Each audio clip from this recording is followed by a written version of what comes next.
Welcome to the GeoPy Beginners Workshop, here at the Math2Market User Meeting 2023.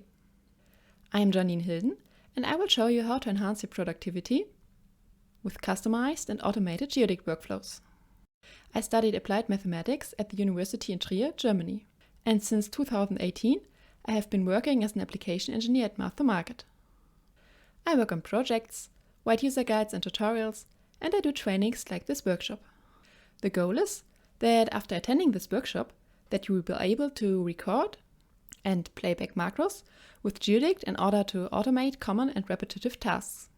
Also, you will learn how to add variables to macros, to optimize and analyze materials while running parameter studies. Finally, you will see how to access any GeoDict result from a Python macro. In detail, we will start in part 1 with macro recalling and parameter studies. There, I will introduce you to GeoDict commands. I will explain to you what are commands and how do they work. Afterwards, we together will record and play back GeoDict commands in form of macros and have a look at the structure of a GeoPy macro. We will introduce variables in the macro and use VariMacro for a parameter study. Afterwards, we will have the first break for questions and refreshing. In the second part, Python language basics as text output, variables, and string operations will be explained. Furthermore, we will add a second variable and another parameter study. It follows the second break, and we will go on with part 3, where we will record a simulation and access the results from a macro. Also, we will save images from the simulation results. Finally, we will give an outlook on some advanced topics. So let's get started! In GeoDict, almost every action is a command. For example, if you load or save a structure file, run a simulation, or render images or movies, everything is a command and can be saved to a macro. Each command then has a name and a set of parameters. So, for example, the result file name or some boundary condition, solid volume percentage, and many more. Therefore, the actions in the user interface execute corresponding commands. These commands then can be recorded in a macro. And this macro consists of a list of commands with the parameters. And if the macro is played back, then the same commands are run again. Additionally, macros can have variables which can also be set in the user interface. And of course, we want to see these macros and commands. Therefore, as a first example, we create a macro from a structure generation. And for this workshop, we will generate a fiber structure. I will go on performing the steps live in GeoDict. So let's together move to GeoDict. You can follow me with all the steps done in GeoDict and Notepad QQ. The first thing would be to select a new project folder which fits the workshop. We have already prepared an empty folder inside the workshop materials folder, so I would recommend to use this folder. Therefore, click on File, choose Project Folder, select Project Folder, so then navigate to the workshop materials. Here in the My First GeoDict project folder, find the Workshop Materials 2023 folder, and then we need the GeoPython Beginners folder, and then the project folder. Finally, click Choose. Now, GeoDict saves all following results in this folder. There are two possibilities to save a macro. One way would be to first start macro recording and then execute the GeoDict commands that you want to record and then end macro recording. The second possibility is to press Run and then save the commands afterwards. Both ways have their advantages, but we choose the second possibility in this workshop, which has the advantage that you do not need to know beforehand what you want to record. We can simply select the right commands afterwards in the session macro dialog. So now, as we want to create a fiber structure, we have to choose the Fiber Geo module. Therefore, we click on Model and then Fiber Geo.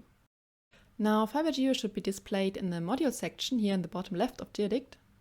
And from the pull-down menu, Create Fibers should be selected. Next, to be sure that we have all the same settings for the fiber structure generation, click Edit, and then reload the built-in default values with the third icon here on the bottom left. And now we should all have the same settings. For example, here in the result file name, FiberGeoGDR. Then here we have the domain size with 400 voxels in X direction, and also here in Y direction, and in Z direction. We have a voxel length of 1 micrometer. And here in the bottom right, we have the stopping criterions. So here solid volume percentage of 10% should be chosen. The solid volume percentage is a geometric measure, meaning that 10% of the volume is solid material, so that the fiber generator will place fibers in the structure until the solid volume percentage of 10% is reached, which also results in 90% porosity. The material for pore space is air, as we can see here above. So then move to the Fiber Options tab, and we see that 2 fiber types are generated. They are both infinite circular fibers and consist of glass. One has a diameter of 10 microns and the other has a 6 micron diameter. Click OK to close the dialog. Now click Generate. The results are shown in the result viewer. We can see that our stopping criterion was reached perfectly. Close the result viewer again, and now the generated fiber structure is shown at a 2D view in the visualization area. Let's visualize it in 3D. Therefore, we click here in the toolbar on the 3D button, and then you can turn around the structure by clicking on it and holding the left mouse button. So now we can see it from all sides. To record the generation of a fiber structure, now we click on Macro, and then we select Session Macro. For the current session, GeoDict automatically records all commands from the user interface, and they are listed in the upper panel here of the Session Macro dialog. In the beginning, we find some commands from starting GeoDict, for example, the GeoDict expert settings and the preferences. And afterwards, we find the commands we executed together. The FiberGeoCreate command, which generated the fiber structure. And then the corresponding result file was opened in the result viewer and closed again. We will need the FiberGeoCreate command, and here all parameters of generating a fiber structure are saved. If many different fiber structures have been generated in the current session, just double-clicking on the command shows the corresponding parameters. This way you can make sure to save the right command. For example, we can see here that a solid volume percentage of 10 is chosen for the stopping criterion.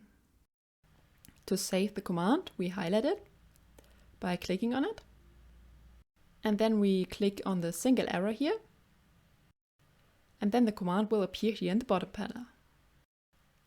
Everything in this panel will be saved in the macro when we click Save. So let's click Save. Now we have to choose a name. For example, we can call it Workshop 1, and as we see here, it is saved to the project folder we selected earlier. Before we play back the macro, we close the Session Macro dialog and then discard the structure, as otherwise we would not see any effects of the macro, as it creates the same fiber structure again, of course. So therefore, we click File and then Discard Structure and Volume fields. And now the visualization area is empty again. So we want to play back the macro to create the fiber structure again. Click on Macro, execute macro script, and now the macro execution control opens. Here on the left we have the built and default folders.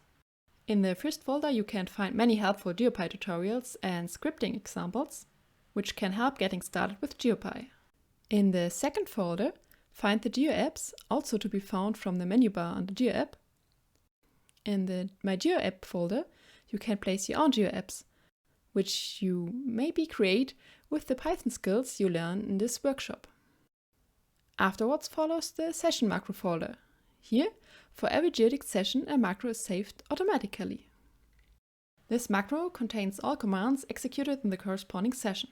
For the current session, these commands are also listed in the Session Macro dialog, as we have seen before. And the last folder is the current project folder. We can just unfold it And here we find the macro workshop 1 we saved before.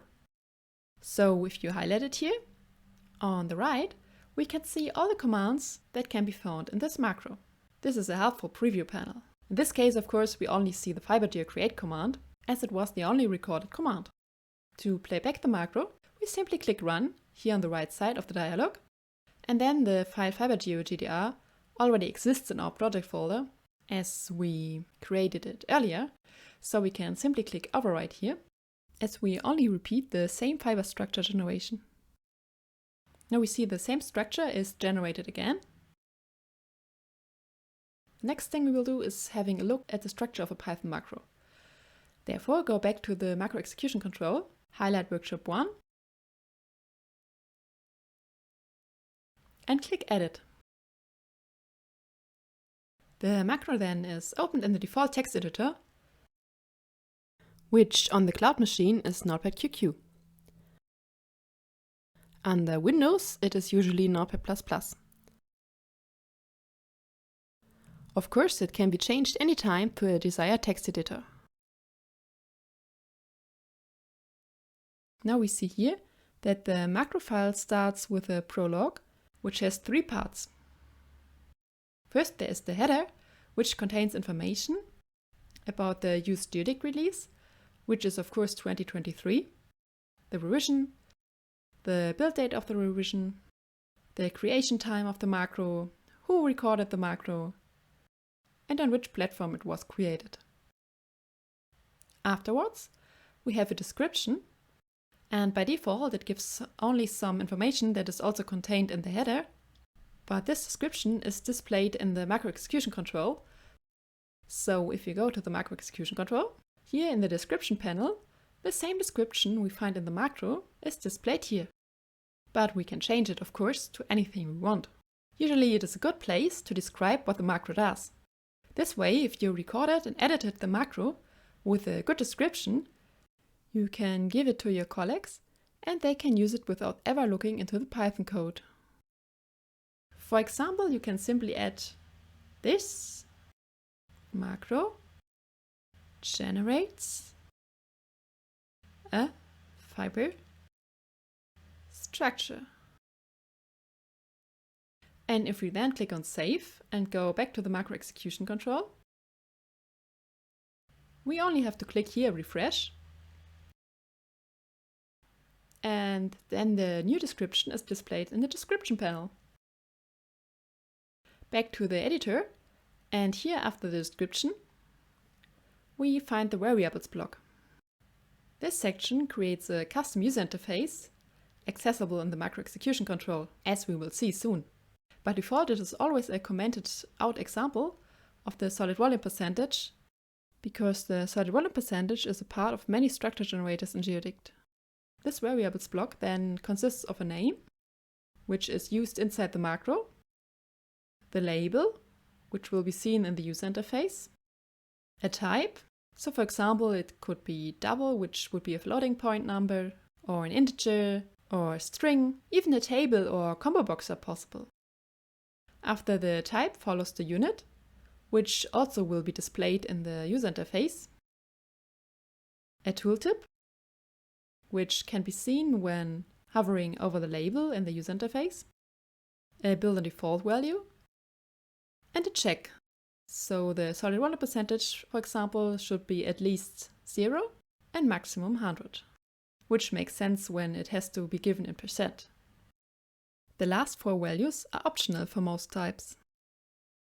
And then it follows a commented out explanation of the variable syntax. For example, you find here a list of the possible types. And for all variable types, you can also find a description and an example in the Automation by Scripting user guide, which opens if you click Help in the macro execution control. After the variables description, you will find some examples of variable usage and some frequently used Python syntax. So comments can also be helpful to make a script more readable. They are always introduced by a hash in Python, so everything which comes after the hash in the same line is ignored when executing the macro. The macro is always executed from top to bottom. And now Here starts the block with the recorded commands. Our workshop macro only contains the commands to create a fiber structure. The prologue before is always a part of a recorded macro in GeoDict, even if no commands were recorded at all. But the content of the command section depends on what was recorded from GeoDict. For each GeoDict command, the parameters are saved in the Python dictionary, which is assigned to a variable, in this case Createx1, and the dictionary always consists of key-value pairs. We see the keys on the left and the values on the right. These keys correspond to the respective parameters in the FiberGeo options dialog, as for example the number of voxels here in X, Y and Z direction, which define the domain size. And here we have the solid volume percentage and the result file name. In Notepad QQ, we can collapse the sections by clicking on the arrow here.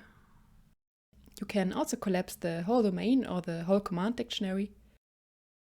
This can give you a good overview when many commands are recorded, so you can see more commands at once.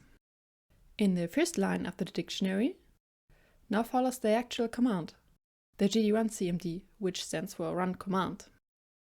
This command needs 3 input parameters. First, the name of the command, here the FiberGeo create command. Then the parameters dictionary, which is defined above. And then the GeoDict release. This third parameter could also just be 2023 as a string. But in recorded commands, the release is always read from the header, as values of Python dictionaries can be accessed by entering the corresponding key, here in square brackets, after the dictionary name. So we can compare this with the header dictionary above. So just scroll up here. And here at the top, in the header, we find the first key is the release, which is 2023. And this then is the input for the GD1 command. So we now have a macro that always generates the same structure. This is not very useful. What if we want to vary some aspect of the geometrical generation? Or generate several variants automatically? We need to vary some parameter of the structure, and therefore we can use the parametric macro and vary the parameters from the user interface. Variables in the variables block in a GeoPy macro then can be assigned a value by the user directly from the user interface. This allows to write a parametric macro and provide it to colleagues who can use it without ever touching the Python code. We save a copy of the Python file so we do not lose the original. Therefore we click on File, Save As, and change it to workshop2.py. And make sure that it is saved to your project folder again. In Notepad QQ and Notepad++, this is automatically saved as a Python file if you use the ending py. In other text editors, it could be necessary to choose the right file type from the pull-down menu. So just click Save.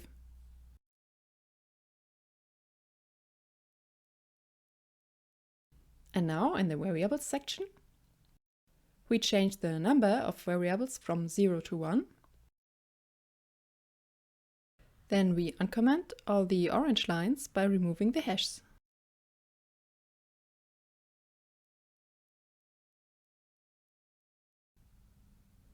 And now the variable for solid volume percentage will be accessible in the macro execution control, but has no impact yet. Therefore, we have to remember the name we gave to the variable, GDSVP, and this name, by the way, can be chosen as desired. You only in the macro need to use the same name as you chose in the variables section. For readability of the macro, however, it is recommended to use a name that describes the variable's usage, so SVP is a recognizable short form of solid volume percentage. And the GD prefix we also only use for readability, as this way we can recognize which variable was set from the user interface and which is introduced within a macro.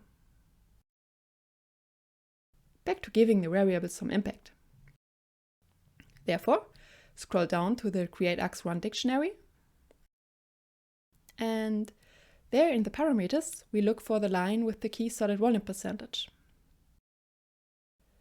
There we replace the number 10 by the variable name, which is GDSVP. And then we click on Save.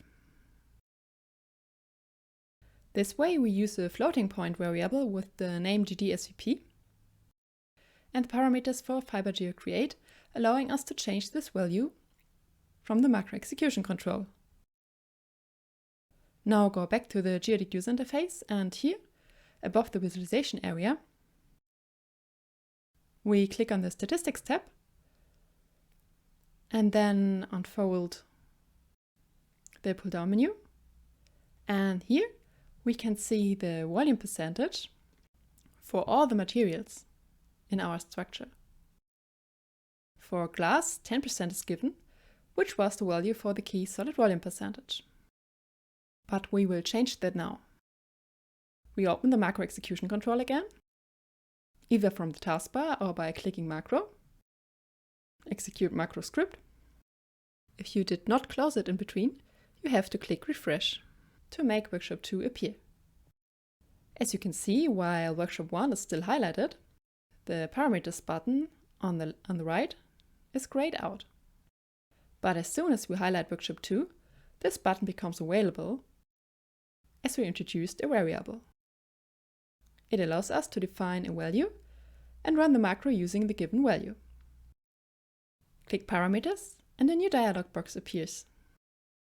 Here we see the label solid volume percentage, the unit percent, and then the built-in default value 10 that we defined in the variables section. Also, when we hover the mouse over the label, we can see the tooltip. To create a denser fiber structure, we just change the solid volume percentage to 25. This value then will be used for the variable GDSVP. So now we click OK and then run to execute the macro. Now a new structure is generated, so change the name by adding 25 and clicking Rename to save the new structure under a new name. It is possible to automate this renaming task, but we will come to that in the second part of the workshop. Now we can see that a much denser structure is generated. We can also verify the solid volume percentage value, again by looking here to the Statistics tab. Our first structure had 10% solid volume percentage, and the new one now has 25%. In the second part, we will add a flow simulation step after the structure generation, and as the simulations themselves are not so important in this workshop, we can generate smaller structures to decrease simulation time. Therefore, modify workshop 2, and in the Createx Run dictionary, we search for the domain parameters nx, ny, and nz. Because these determine the number of voxels the domain has in x, y, and z, we replace the value 400 by 100 for nx, ny, and nz. Then we save the workshop 2 by clicking Save.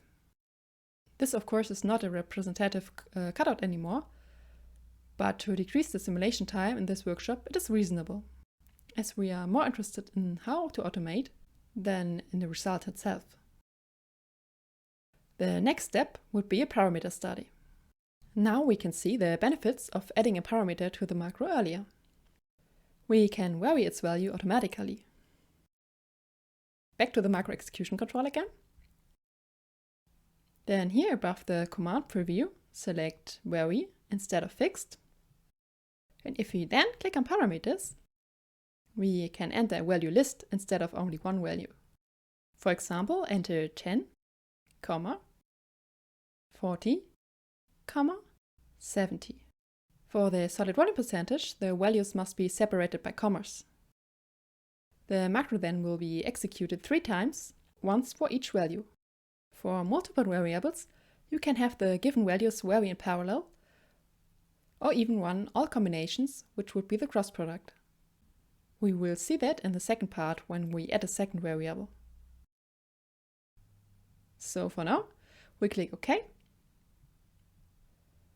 and run. Now we have to change the result name manually, but as promised already, we will automate that soon.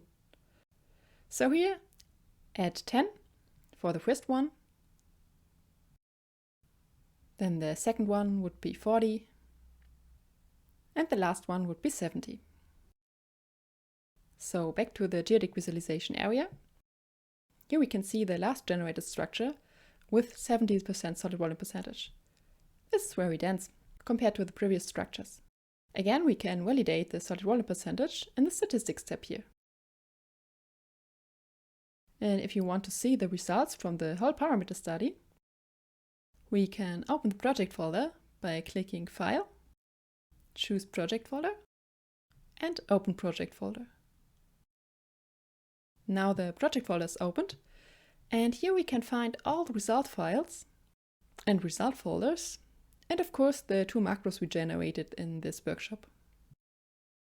For example, the first FiberGeo result that we only used for recording the macro, and then the 25, our first edited variable, and then the 3 result files from our little parameter study here, 10, 40, 70. As always in GeoDict, the results consist of a result file containing some information about the simulation and a result folder, which in this case only contains the generated fiber structure. Here in the slides, we can also see an overview of the 3 generated structures as 2D slices. Here all the fibers got the same color to only focus on the overall density, which of course becomes higher with increasing solid volume percentage. This is the end of part 1. Now we have seen how to record macros and insert variables to them for parameter studies.